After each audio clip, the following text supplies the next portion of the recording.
And hello, welcome back to the reading studio. I'm Mr. OP, and we're going to do chapter 2 in Here We All Are by Tomie dePaola. So let's get reading. Chapter 2. We had only been in 26 Fairmount Avenue for a week when the Christmas vacation ended. It was time to go back to school. I met my best friend, Jenny Hoodlet, at the corner. She lived just around the corner at 210 Highland Avenue. Her house was new too. Now we could walk to school and back home together.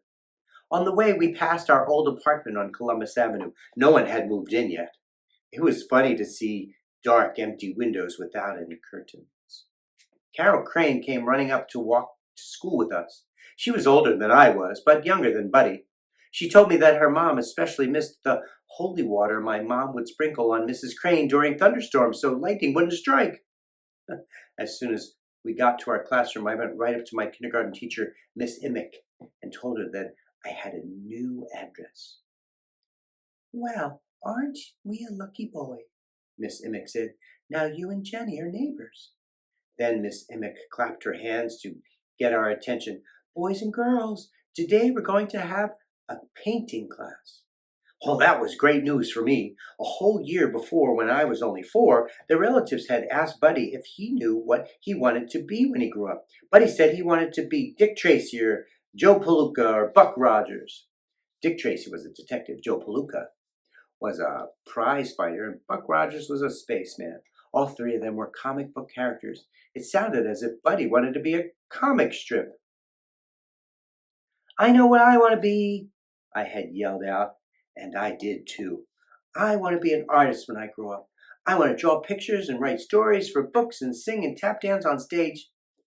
Well, I don't know if the other relatives believed me or not, but Mom and Dad, Uncle Charles, and my grandfather Tom all did.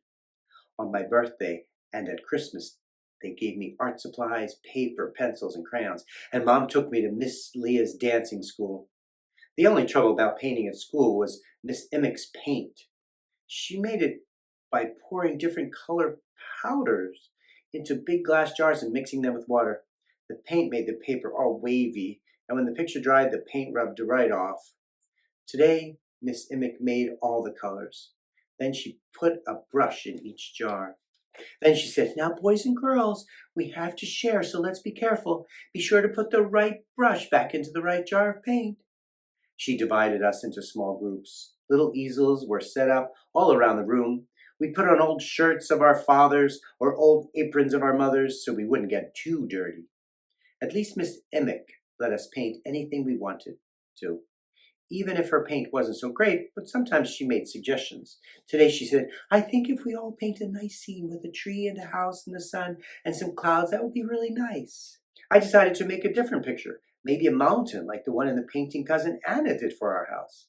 Everything was going fine until someone in my group put the red brush in the green paint.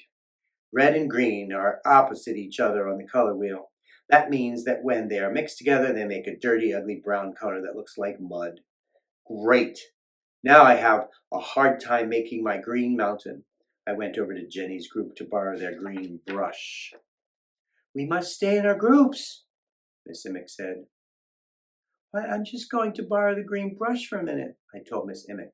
I explained what had happened in my group with the red brush and the green paint. "You know, Miss Imick, since I'm going to be an artist when I grow up, I think it would be nice if I had my own set of paints and some better paper." I know Miss Imick didn't think this was a good idea because she just pointed at my easel and said, "Just go and finish your picture, young man." That's why I had a picture of a muddy brown mountain in the rain instead of a beautiful green one in the sun to take home. That's the end of chapter 2 in the book Here We All Are by Tomie dePaola. Thanks for tuning in. I'll read to you soon.